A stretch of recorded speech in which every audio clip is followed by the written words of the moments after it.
Gameplay and Auction House panel. Your panelists are Jay Wilson, Jason Bender, Wyatt Cheng, Andrew Chambers, and Chris Haga.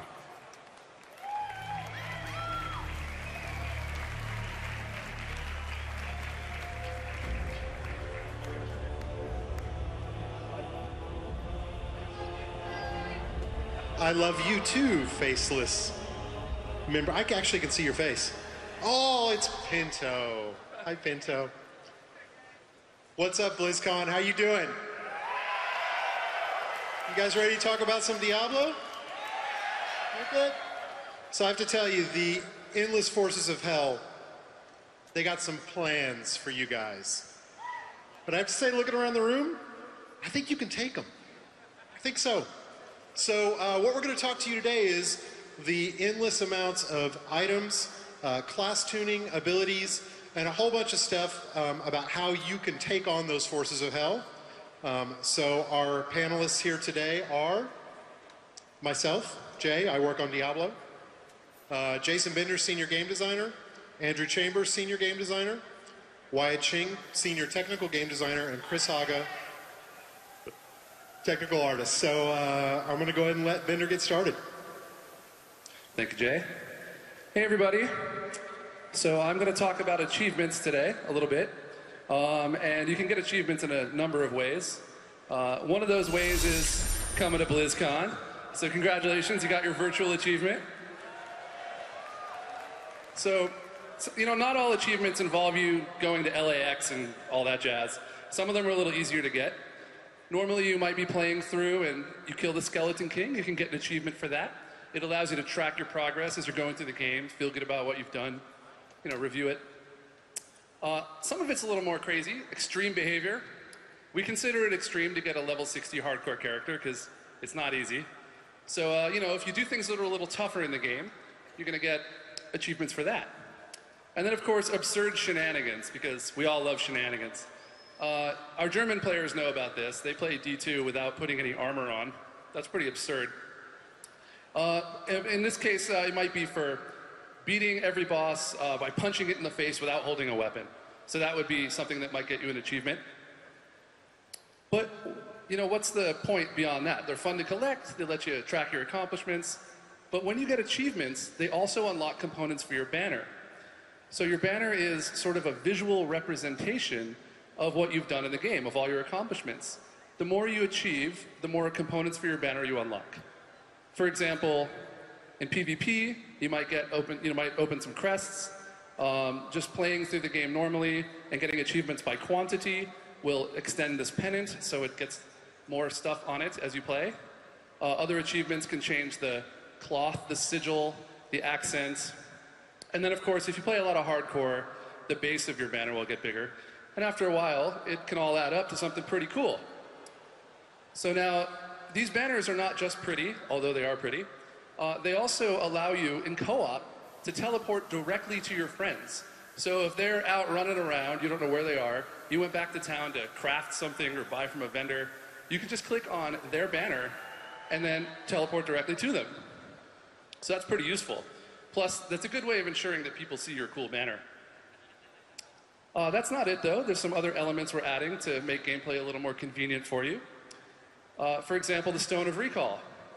So the Stone of Recall is an endless use item. You can use it as many times as you want to get yourself back to town from the wilderness. So here we are, like, you know, casting it. Takes about 10 seconds. Can be interrupted by monsters. Let's hope that guy up there on the left doesn't interrupt us. So you get back to town, and it leaves this blue portal thing behind. And that allows you to go back to where you came from. Only you can use it. Your friends can't use it, but they can get to you with your banner, so that's no big deal. We're not sure what to call this thing, maybe like Village Door or something. If you can think of something, let us know. Also, we have the Cauldron of Jordan. So the Cauldron of Jordan allows you to sell stuff right out of your inventory. So if you want to clear up your inventory, you want some gold, you can sell as many things as you want right out of your bag. Similarly, the Cube of the Nephilim allows you to pick items in your bag and convert them to crafting components. So you can, you know, you got some stuff in your bag, you like it, maybe you replaced your gear, you don't want to go back to town just yet, you can use the cube of the Nephilim to convert them into crafting materials and craft all kinds of cool stuff. Thanks, Jason. Holy moly, there's a lot of you guys out there. How you doing? All right, I'm going to talk about crafting for a bit, but crafting is all about making items, or making your existing items, even more awesome. So I wanted to take a step back and look at the way that items were handled in Diablo II, and what their item lifecycle was. You kind of got items from two different sources in Diablo 2. You could buy it from a vendor, or you could do what I've done here, kill Andariel and get awesome Trident. Once I've picked up that item, I'm probably gonna say wear it for a while, but then it's gonna get upgraded, and I can trade it to my friend for some gold, maybe, if I'm lucky, or I can sell it to Chassis here for some gold. What do I do with that gold? Well, you could gamble it with Geed. Geed allowed you to buy these unidentified items for like crazy amounts of gold or crazy little amounts of gold, and then you identified them and found out what it was. The system is actually really cool because it gave you access to some super powerful items, but a lot of people had a really negative experience when they first tried it out, so they never really went back and kept on doing it again and again and again. So you just end up hoarding all of your gold. And that's not really a life cycle, that's just, you know, a pub with no beer. And that makes Andrew really, really sad. So what are some of the things that we're doing in Diablo 3 to make this item life cycle better? First off, I want to talk about the Mystic. The Mystic is where you go if you want to enhance your items. She can take any item that you have, like your chest piece or your bracers, and she can add an enhancement to it. The enhancements are a wide array of things, like Gold Find or Magic Find, but also increase core stats. There's also a whole bunch of things that you can do for, like, that's class related. So for example here, it increases hatred regeneration by 0.83 per second on a one-handed weapon. The interesting thing about enhancements in Diablo 3 as opposed to WoW is they're actually random. So that 0.83 per second, that actually has a chance, like the bottom line for that is 0.66 per second. So you can see up here I've enhanced my Keen Axe of Storms with hatred regen, and I've gotten the bottom. It's like 0.66 per second. I can reapply that enhancement and have a chance of actually making it better and making it get to the top end of that range. The awesome thing about that is, as you're leveling up, you know, you apply the enhancement and that's good enough, and it's maybe like middle range. But at the end game, by applying these enhancements, you can get like really super powerful enhancements on your items that you wouldn't ordinarily be able to get by investing time and resources into that. And of course, she really facilitates aberrant builds. What is that? That is a demon hunter running around with a one-handed axe and a shield. Who the hell thought of that?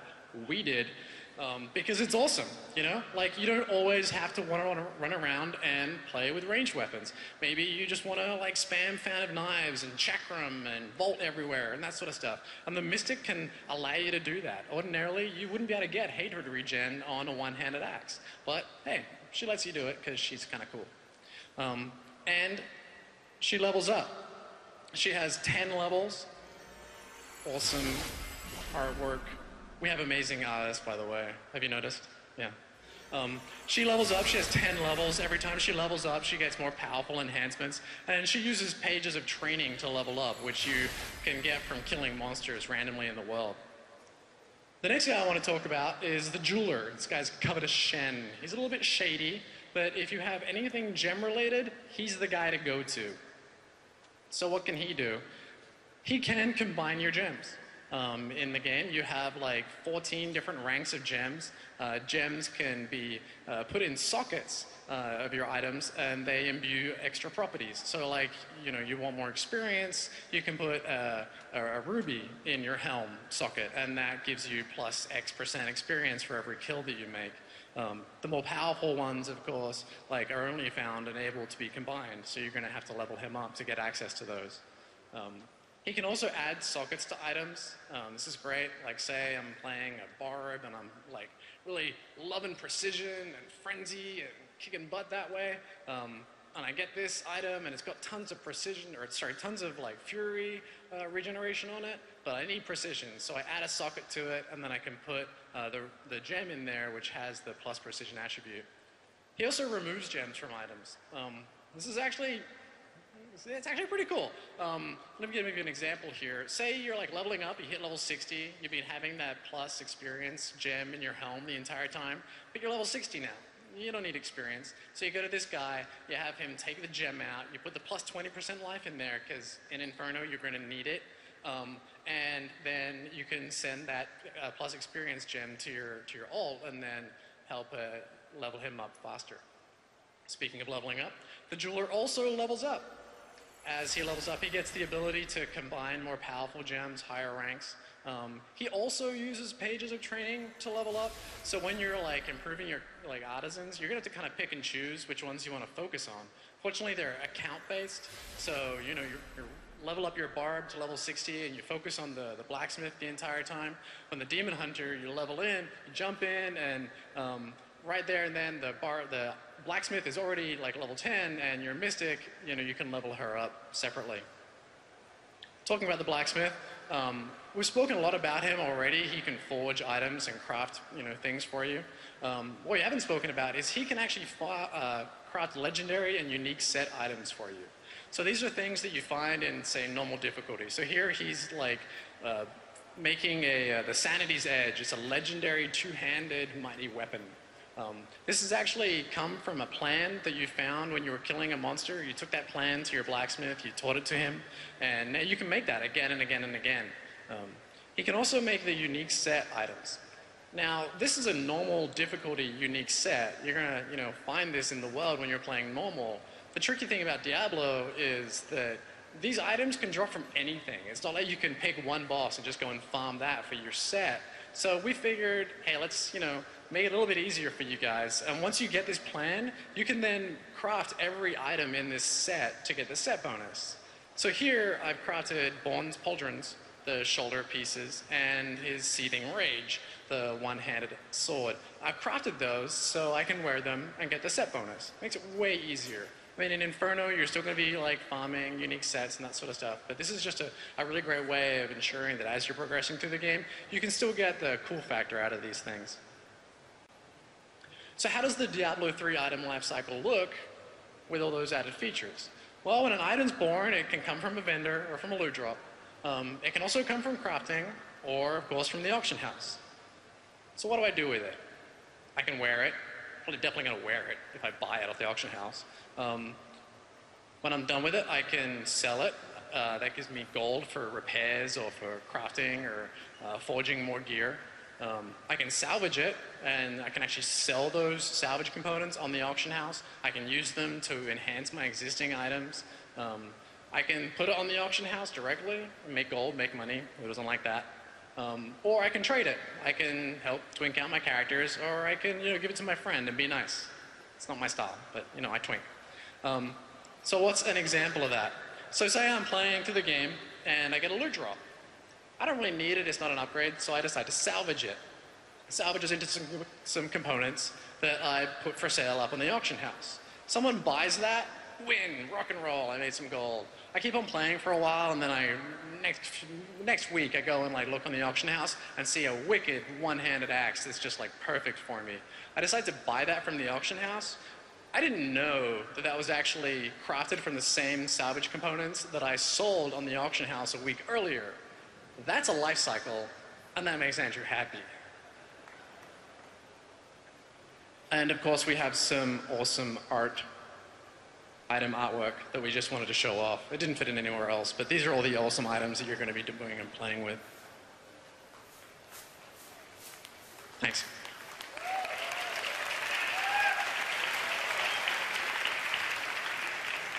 So who likes PvP? I like PvP. No. You like PvP? That wasn't loud enough. Who likes PvP? BlizzCon high five for PvP. I just high five BlizzCon. It's kind of awesome. Yeah. Well okay, done, sir. So I guess I better talk about PvP now. As a lot of you might know, last year we had Arena on the floor. This year, playable, we have Team Deathmatch. We got a lot of awesome feedback from you guys, from the community, from last year's showing at the arena, and one of the dominant forms of feedback that we got was that sitting around and waiting while my friends kill each other really isn't fun. So we're introducing Team Deathmatch. Team Deathmatch really solves that problem. You die, you're back in 3 seconds. You're back in the fight, you're fighting, you're able to like play with your character more, you're able to explore more. There's not the intimidation factor in Team Deathmatch either of like, wow, am I gonna let my like arena team down by coming in with this crazy magic, you know, wizard build that only spawns like mirror images and that's all I do? No, it's totally cool. So Team Deathmatch, the game is 10 minutes games. There's 2 teams, red and blue. At the end of the game, the team with the most kills wins. There's definitely no skill swapping during games. There's also no item swapping during games. We want there to be like still some tactical advantage to understanding, hey, that barb over there who's running up and like stunning like the heck out of me the entire time. I need to know that the entire 10 minutes of the game so I can actually effectively deal with that and respond. It's definitely going to be 4v4. Last year it was 3v3. Stepped it up. 4v4 is way more fun for responsiveness and the interactivity. You're definitely going to be using your PvE character. There was some confusion about this, but you're definitely going to be like leveling up to 60, taking your character, your wizard or your witch doctor that you've been focusing on and getting to Inferno in, bringing them into PvP, and then experiencing them in PvP and seeing how they play out. And hey, go play it. We have it on the showroom floor. You're our community. We make these games for you. We love your feedback. It is absolutely fantastic. Thank you very much.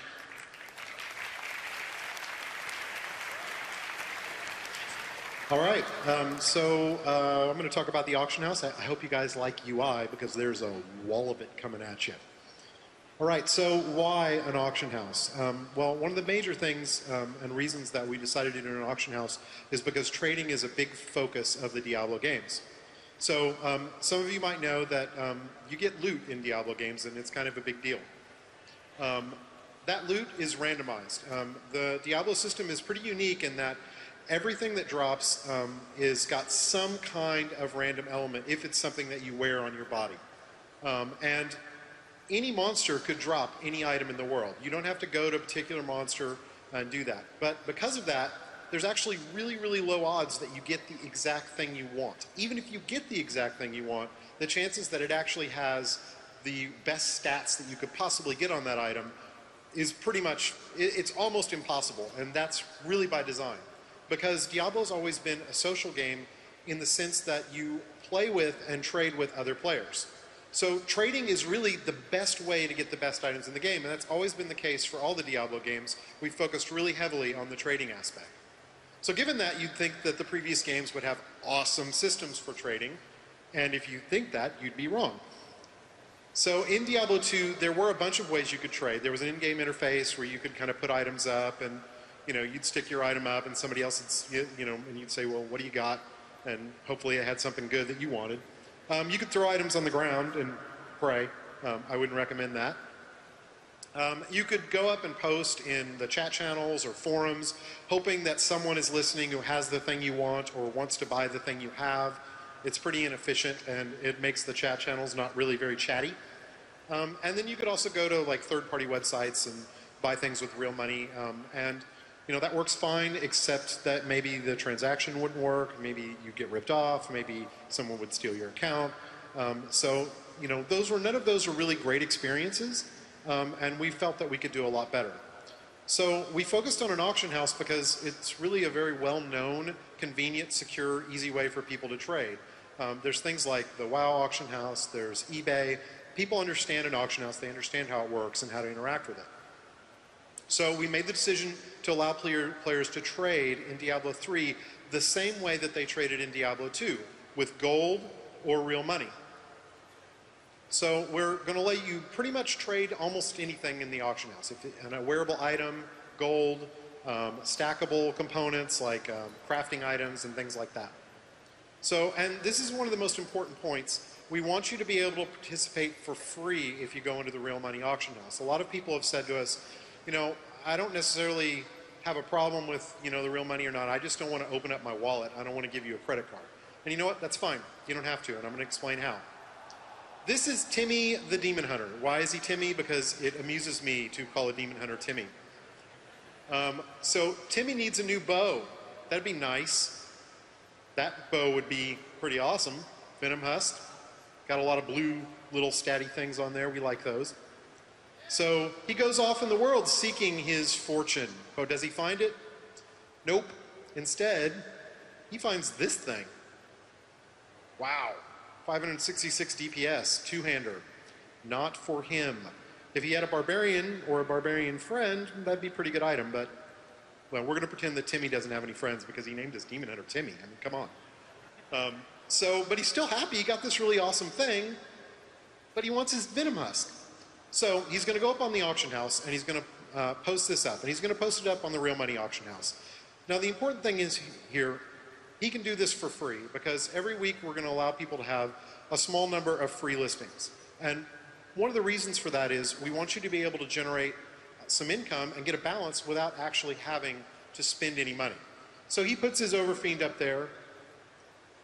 It sells, bong, $7.50 in his account. Now, he could have output that to a PayPal account and made $7.50 playing Diablo, which is pretty awesome. Or he can do what he did, which is put it directly into his e-balance, and now he can use that to go back on the auction house and buy things and post more auctions. So Timmy is happy. He goes up, he finds his Venom Husk, $5. Bam. Purchased. Sent to his character, and equipped. Check him out. So on top of being able to participate in that way, we also are going to add a lot of features. Some of you are in the beta and you've managed to play with the gold auction house, and you've probably noticed that it's not really as fully featured as we'd like. So we are adding a bunch of new features. The first one is a smart search feature.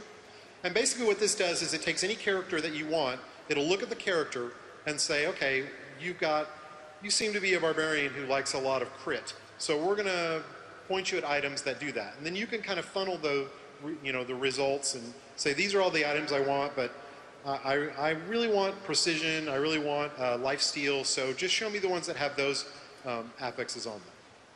So another thing we've done is we're going to add an advanced search, which really is kind of a bigger version of the smart search. It lets you basically just set all kinds of parameters, pretty much anything that you can literally specify the exact item stats that you want to see. And features like this are really important because the Diablo item system is not filled with a lot of named items that are easy to search for. You're really going to be searching more for stats. So next, we are going to let you sell stackable items. It's currently not supported, but it will. That's gold, gems, crafting dies, tomes, books, all those types of things. Almost everything that is worth selling, pretty much everything that's worth selling, we're going to allow you to sell in the auction house. All right.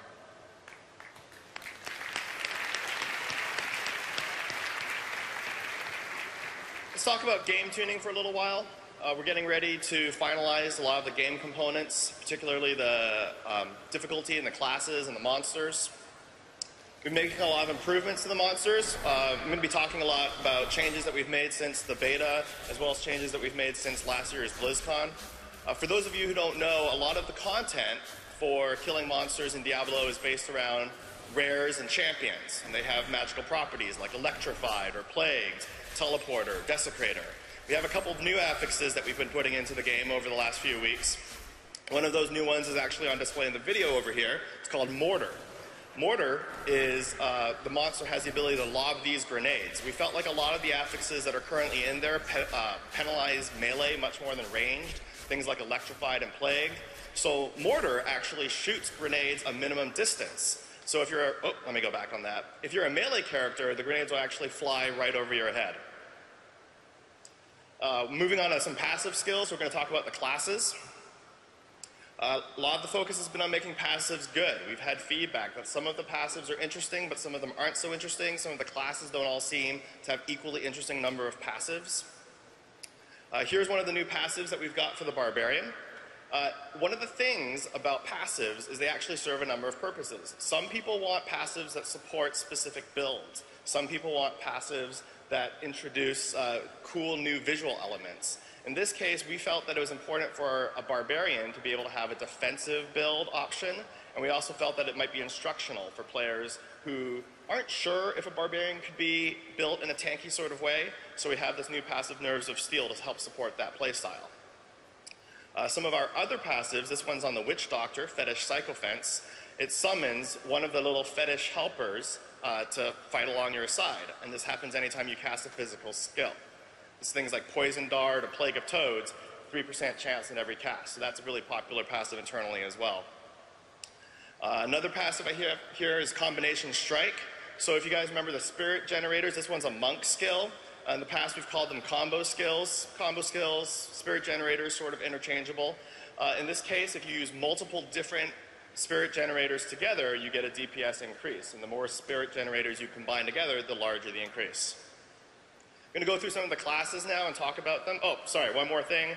Synergy. So this is an interesting thing that's come up over the last few months as we've been tuning passives, is the situation where you have too much synergy can actually be bad. So the example that we have on the board, up on the PowerPoint, is counterattack. Whenever you dodge, you automatically damage your attacker. Sixth Sense, which gives you increased chance to dodge, and evasive, which gives you an increased chance to dodge every time you critical strike. Each one of these passives is pretty cool on its own, but when you put them all together, we felt like it was actually taking away build diversity rather than increasing it. Because as soon as you took one passive, you had a synergistic advantage for taking a second one, and then the third one. And if we give you 3 passives to choose from out of 15, we're actually pigeonholing players rather than allowing them to explore. So we've been seeking out these sorts of overly synergistic passives and removing them. Talk about the Barbarian. So for those of you who've played the Barbarian in the beta, Barbarian we feel like is in a pretty good place. He's fun, he's visceral, he's doing a lot of things that we want to do. A couple specific areas that we wanted to target. One was Fury Generation. He has a couple of Fury Generator skills, and we felt like his small, spammable generators weren't paying off as well as his big generators. So for example, players were using Leap Attack, Ground Stomp, Warcry, and skipping some of the Fury Generators like Cleave and Frenzy and Bash. So we've kind of adjusted those numbers a little bit to try and provide a better balance there. Another area that we've been looking at is survivability.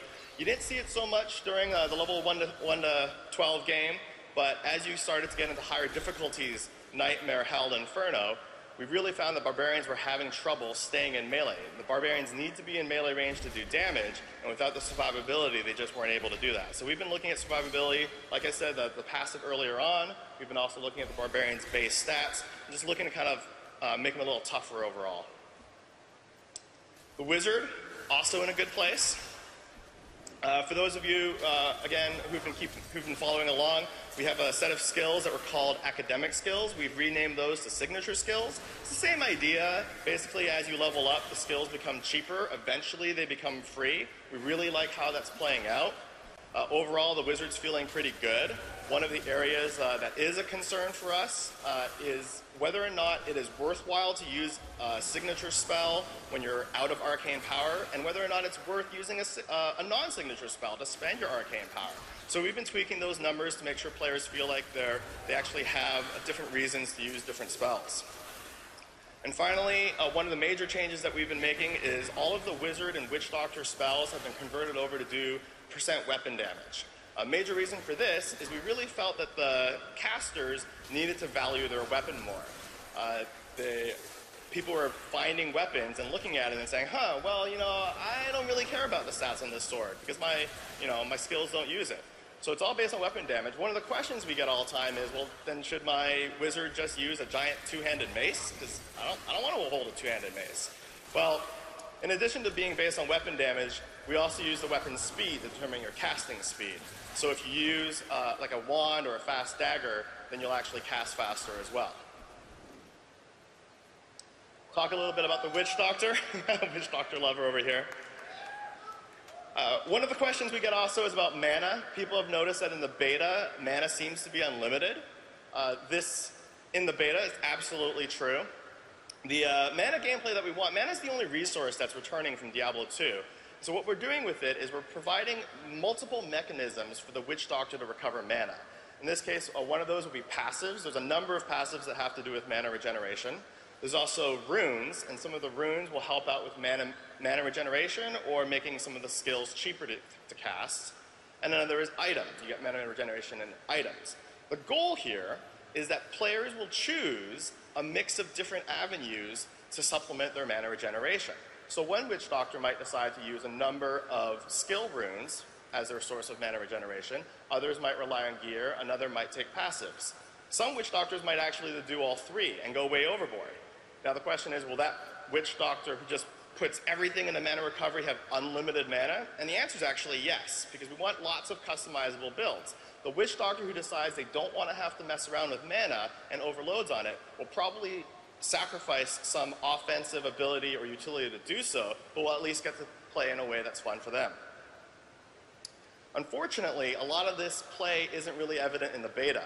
The passives just start to kick in at level 10, a lot of the gear doesn't have a lot of mana regeneration on it yet, and the skill runes aren't in yet, so you won't see any of that. So from level 1 to 10, before any of this gameplay really kicks in, we basically make mana unlimited and free, because the player hasn't been given the tools to overcome a shortage of mana yet. We're going to talk about the passives. We talked about Fetish Sycophants earlier. Another new passive on the Witch Doctor is called Circle of Life. Circle of Life makes it so that whenever an enemy near you dies, it automatically summons a zombie dog. And what's really cool about that is you don't even have to have the zombie dog skill trained. If you have the passive Circle of Life and an enemy dies, and there's a chance that the zombie dog comes out. If you take the zombie dog skill, then you get to add runes, and the passive will benefit from that as well. This particular Witch Doctor in the video took both Circle of Life and Fetish Sycophants. So using only 2 passive skills, she actually has quite a big pet army with her. Moving on to the Monk. One big concern in the beta is survivability of the Monk. We've been working on particularly during the early levels. During our internal testing, we actually find the Monk has a lot of good survivability later in the game, but that's only when a lot of the skills have unlocked. Early on, Monks were having a hard time. So we've been doing very targeted, focused changes on certain of early combo skills, like Fists of Thunder, does a small bit of knockback on the 3rd hit now. Long Reach is slightly longer in its reach. All these sorts of things are just kind of micro adjustments that help improve the survivability of the Monk. The other area that we've been looking at is mantras. A lot of players understand that the fundamental concept is that it's a buff that's on yourself and others, but there wasn't any really good decision point as to when you were going to push the button. So for the first 3 seconds after pushing, activating your mantra, the effect of the mantra is actually doubled.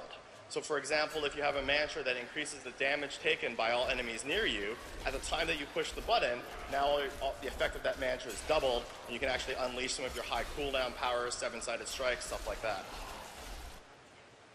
And finally, we've been taking a hard look at combo attacks, spirit generators. Like I said, we use those terms interchangeably. In this case, we had some players who said they just want to have one spirit generator and they want to spam it all the time.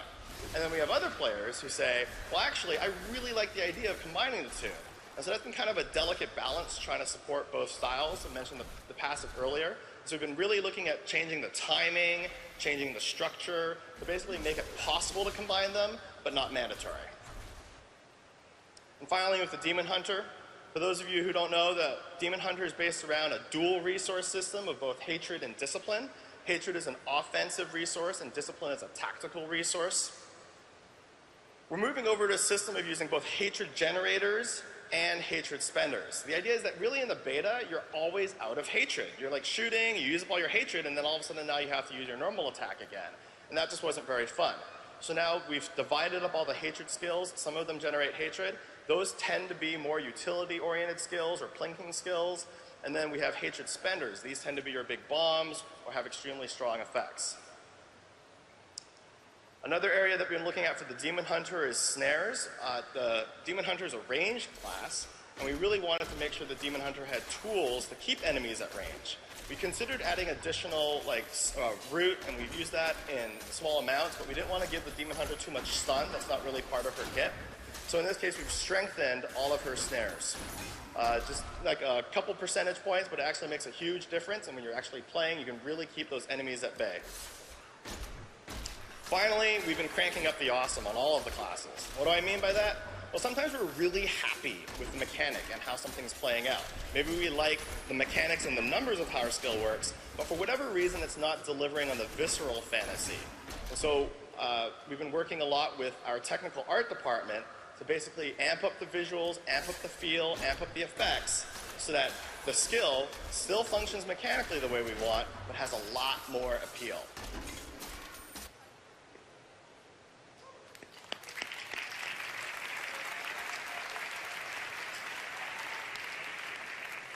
Are you guys ready to talk about awesome? You want to hear about awesome? That's all I care about. Awesome is awesome. Let's get these words off the screen. Oh, it's more words. Okay, so kick-ass gameplay is more than just a great idea or a great mechanic. Really, to be pushed in the stratosphere of pure awesome takes a synthesis of the two. So today I'm going to walk you guys through a mausoleum of ideas that didn't quite make the cut and the things we've done to give them a spark. First up is the monk. So one of the cool things that came out of our brainstorming sessions was we wanted the monk to incorporate some kind of temple aesthetic into his skills. And we prototyped something here which is pretty awesome. It's basically the monk summons a huge temple and collapses it on his enemies, which is totally sweet. I think it's sweet. But it has some gameplay issues. It's too confusing. Each pillar requires a click. It takes up a lot of visual space on the screen, so we simplified it. Here we go. I'm gonna cast it on a spider. Oh, there it is. All right, so basically it explodes automatically. It's a lot easier to play, simpler to use, easier to understand. Doesn't take up as much space, but still kind of gets through some of that temple aesthetic that we were going for. So next up is the Demon Hunter. We knew that we wanted some kind of companion for the Demon Hunter, and there's a lot of ideas about what that could be. You know, a raven, which I think is the unruined version of the skill, is definitely one of them. Maybe a wolf. But we also tried some crazier ideas, like a floating skull. I don't know. Whose skull is that? It's friggin' huge. I guess he bites enemies. That's a bit magical. It doesn't really seem to work. We also tried a floating sword. I love floating swords, they're awesome, but on a Demon Hunter, it doesn't really seem to work, you know? It's kind of more arcane. I could see a wizard having a floating sword that floats around and like smashes enemies. So we replaced it. We went with something a little more basic, a little bit more corporeal. We went with like a bat. I guess he bites enemies and like sucks their blood for you or something. I mean, it's pretty sweet. It's got some shadow stuff on it too, so it's a little bit more in the physical realm. It's something I would expect a Demon Hunter to have following him around, slaying the allies of hell. We also gave him something a little cute. I love these little guys. Oh, little ferrets. That's awesome. I'm gonna call that one Bitey. I love ferrets. So some ideas are just awesome right off the bat. They go in the game, they're totally sweet, and you don't really have to do much to them. This is called Call of the Ancients, which summons the Ancients from Diablo II to come in and slay enemies on the battlefield for you. You love it, right? I love it too. When I first joined the project, Julian Love described it to me, and I was so excited to flip my desk over. Pencils and everything are just going everywhere. So, love this skill. You know, it's not just hero skills that need to be awesome, it's also monsters.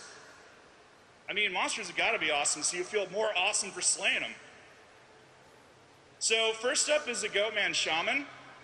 Picture here, you're going to kind of see that he has a lightning shield, which he casts on himself, and when you hit him when he has a lightning shield on, it does damage to you, it returns damage. It's a great mechanic, it's a great idea, but if a shaman could really only do one thing, what would he do? When I imagine myself as a shaman, I think, fury of the elements, savage, bestial, chaotic, smothering my enemies in an avalanche of frost, consigned to an icy grave. Let's see what that looks like. Yeah, hit him with the frost. Oh, you died. It's an upgrade. It's more awesome. I don't know. All right, so another monster we have. This guy shows up in Act 2. He's a rockworm. He's definitely not inspired by a desert-themed sci-fi universe at all. So get that idea out of your heads. Don't even think about it. So this is our first implementation, which is pretty cool. He has a cool intro, but he's kind of like a lot of other monsters we have. So we wanted to spice it up. So now what he does, still bursts out of the ground, but if you're unlucky enough, he's actually going to catch you and eat you. Yeah, spits you out. That's what I'm talking about. That gets my blood boiling. All right, GG guys, that's all I got.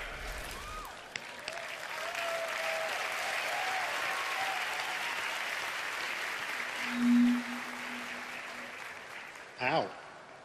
All right. So we've talked about, some skills. We've talked about some items. We've talked about the auction house.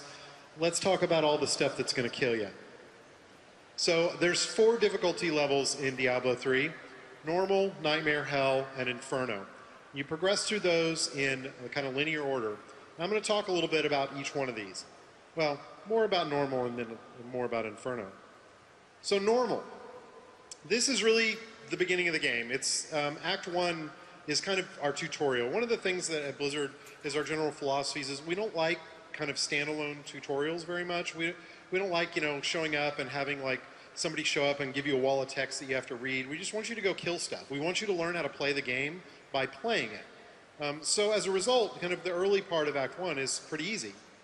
So monsters have really low awareness. They're not very aggressive. They won't really kind of attack you very, very kind of seriously.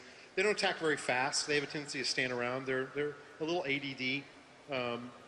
They have really, really limited abilities, especially in Act 1. Like, it's really uncommon to see even a ranged monster in the first act. So each act is really designed to layer on more challenges. And we literally kind of bucketed all our monsters into different categories, like ranged and kind of proximity AoE and distance AoE and area denial and all these different abilities that they can do. And then we kind of gave them a rank score of what we thought was most difficult and kind of progressed those through all the difficulties. So in the later acts, you get into kind of more responsive monsters that are much more aggressive, much faster, and also have a whole bunch of new abilities that they come after you with. Oh. Who put that there? What does it mean? So, yes, what does it mean? It wasn't a double, though. It was just a single. It doesn't mean anything. This is the feedback we get. Normal's too easy. We get this from the beta feedback. We get this internally. I have people come to me every day and say, yeah, we know, it's early in the game. It's supposed to be easy. But you don't understand, dude. It's way too easy. I remember Diablo 2, and Diablo 2 was not this easy. You're wrong. This is Diablo 2.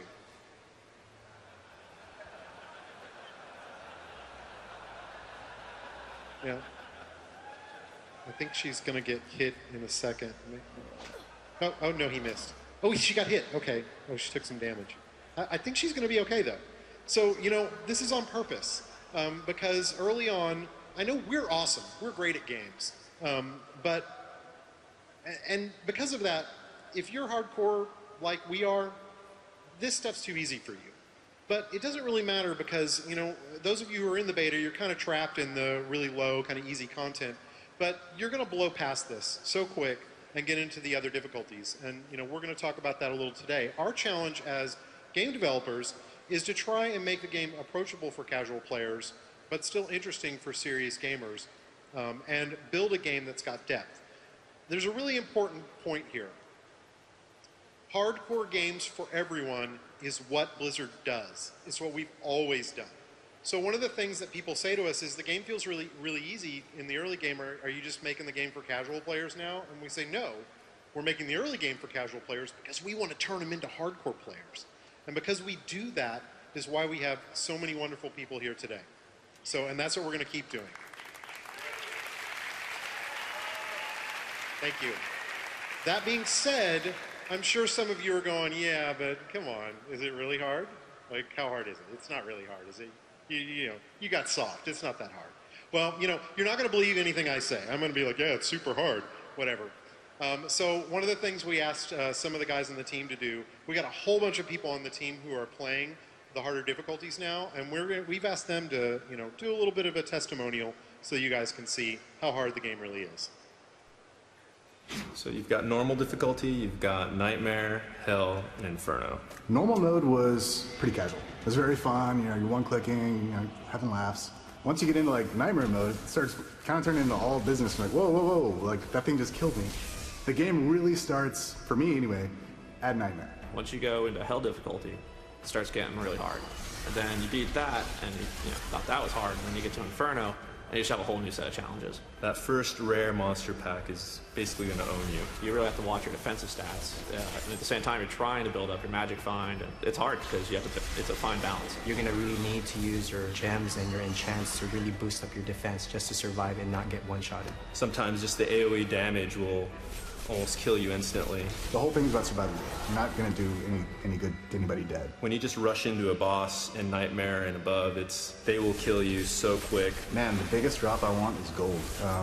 We spent so much money on repairs. A group of us probably spent a good hour wiping on a single boss. But you really got to play as a team in the later difficulties. The way the game's tuned right now, people have no idea what they're getting themselves into. People of the world, you've played this much of normal, which is this much of farming level. When you get to Nightmare and Hell and Inferno, you will get your asses kicked, we promise.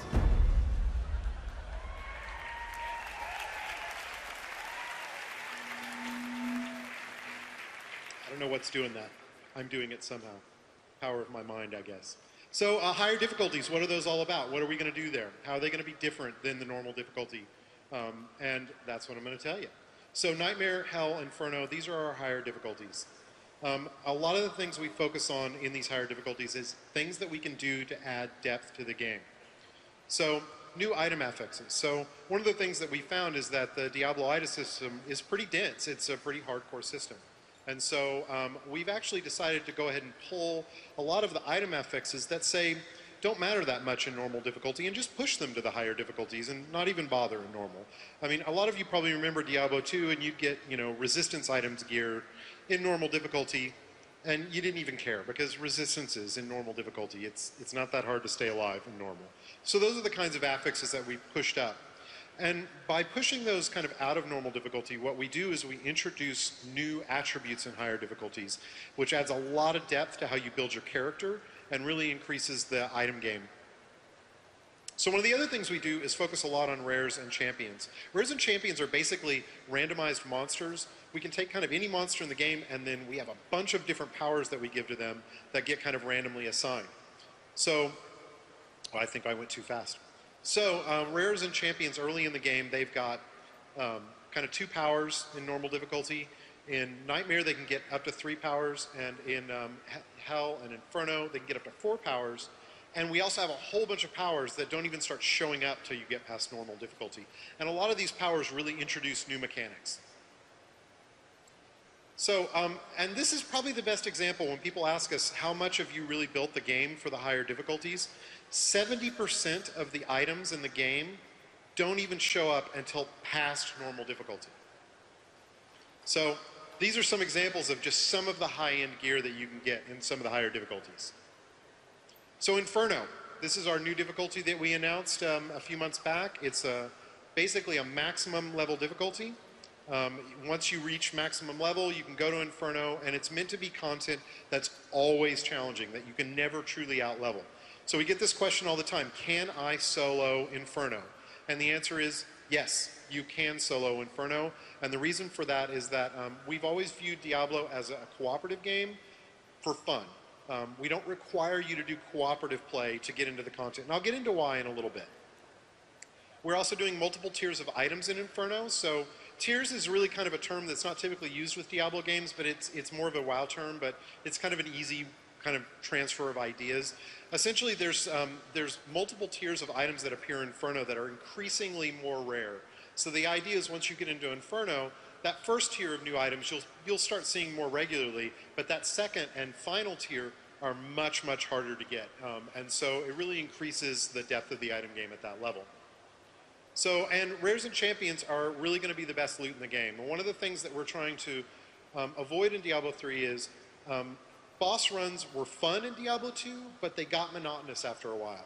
So we're really trying to find ways to get you to focus on randomized content as the way to get the best loot. And this is going to be an ongoing problem, something we're going to continue to look at even after Diablo 3 ships, because we do think that there's going to be some optimal paths within the game, but those are things that we want to fix so that it's really fun to kind of go and do a broad array of content to get the best loot. So, and then your kind of excess loot and gold, it's all going to get funneled back into crafting and item enhancing, which we talked about earlier. So, and crazy builds. So this is one of the big things that we want people to do, not just throughout the game, but definitely in Inferno. I'm going to talk about that a little bit. What does crazy builds mean? Well, WoW really focuses on optimal builds, making the absolute best character that you can make. But Diablo has no guild to answer to, no raids, and no roles to perfect. And these are important facts to kind of realize about Diablo because it changes the nature of how you play the Diablo game. For us, Diablo's co-op is optional. It's something for fun. And our point here is that when people talk to us, they talk to us all the time and they'll say, I did the math, and it seems like if you take this ability with a two-hander, that's like the best combination. If you ever take that ability, you're always going to take a two-hander forever. And we say, well, yeah, probably, but if you take this other ability, you'll dual wield, and that's okay. Both builds are viable. And so a lot of the times people will talk to us about optimal builds, and we'll turn around and say, yeah, there might be some optimal builds, but we're really interested in all the viable builds that are out there. So here's an example. People ask all the time, can you make a petless witch doctor? And absolutely you can make a petless witch doctor. Here's a petless witch doctor. I think this is hell difficulty, like late. Essentially, Witch Doctor uses a series of high defense attributes as well as Grasp of the Dead and Spirit Walk. These are really defensive abilities to be able to make a build that just doesn't need to use pets.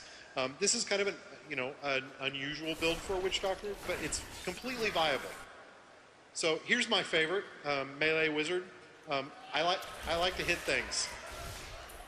It's a personal flaw or strength, depending on your view on hitting things.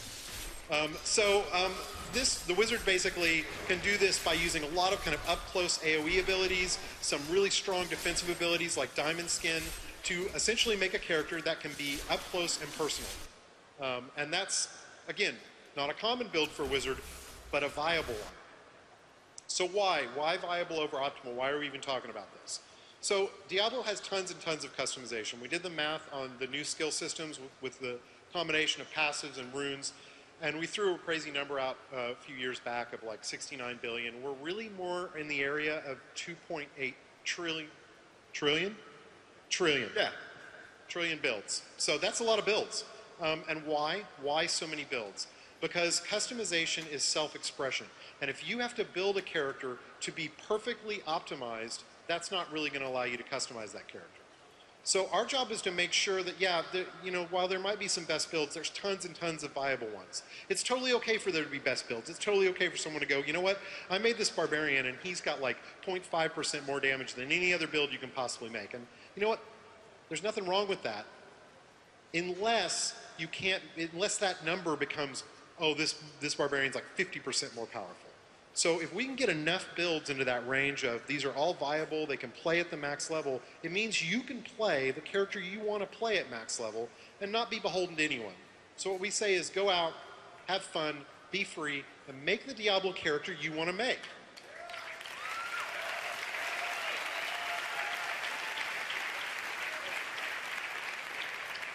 All right, so we're almost done here. A little bit of beta feedback. We really wanted to show how your feedback has directly impacted the development of Diablo 3. So there's way too many examples to kind of come up with of the ways that the feedback we've gotten from all of you has made the game better. So we just kind of picked some top 3. So the first one's the skill system. This is becoming more and more common. Watching people play basically while their skill system UI is sitting open. And why? Because we let them swap out whenever they want. And we thought that was cool because we wanted people to experiment with their builds, but what we didn't want was for people to literally actively in combat be switching skills in and out. It's just not a fun experience. We allow that in combat. It's not fun. And the other thing we don't like about it is it makes you feel less committed to your build. You don't feel like you have a character build. You just feel like you have this UI for skill swapping that you're constantly using. So our solution is we're focusing on trying to do an in-town swap. So we're going to have an item that you're going to go to in town that is required so you can swap. And you can go to that and swap it whenever you want, but once you leave town, you're restricted and your build is locked. So we've got this implemented internally right now. It's probably going to go out in the next patch of the beta. We're not sure about it. It's better in some ways. In some ways, it kind of sucks to lose the freedom of being able to swap anywhere. But we feel like if we keep iterating on it, it can probably work. But if it doesn't, our alternate solution is going to be to focus on something more like an out of combat kind of system. It's funny, this idea of being in and out of combat is very much a World of Warcraft idea that doesn't translate really easily to Diablo because our combat pace is much faster. But it's still something we probably could fall back on if the in-town thing doesn't work. So followers. Followers are an awesome feature that we announced a little while ago. Characters that can follow you throughout the world and help you, and you can customize. One of the things we decided was that they weren't really going to be viable past normal difficulty. And we did that because we really saw them as more of a single-player feature, more of a story feature. The thing is, we got a lot of feedback that many of you didn't like this.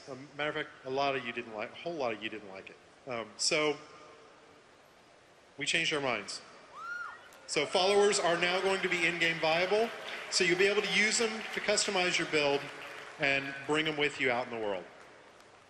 So this is a fun one.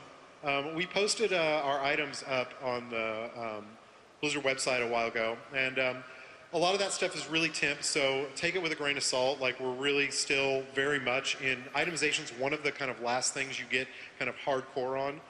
So a lot of that stuff is temp, but you know, this is one of them, the Ring of the Zodiac. We posted up this data, and that's what was up there, and everyone's like, WTF, that's not a Ring of the Zodiac.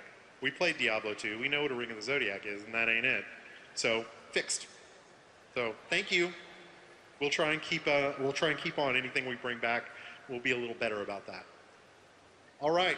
So we don't have a lot of time for questions. I want to let you all know that tomorrow at 10 a.m. on the panels discussion stage, we have a lore panel. They're going to be showing some new environments and talking about a lot of new story stuff and some factions. So if you have a chance to go to it, I definitely recommend it. Also, at 11:30, we're going to be back on the main stage for a full hour of Q&A. So if you don't get your question asked today, please come back tomorrow at 11:30.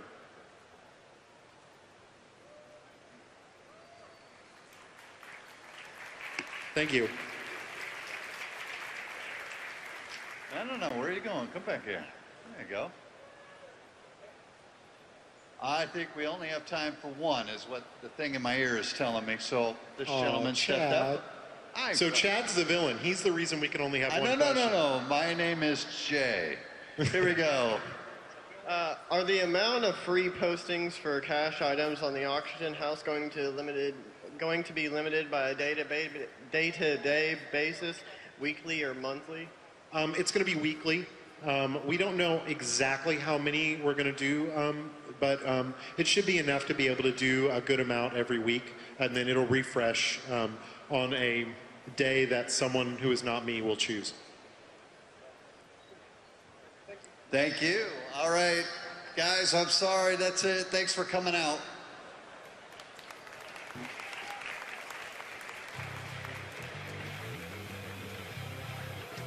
Thank you for attending the Diablo III Gameplay and Auction House panel. Up next, contests.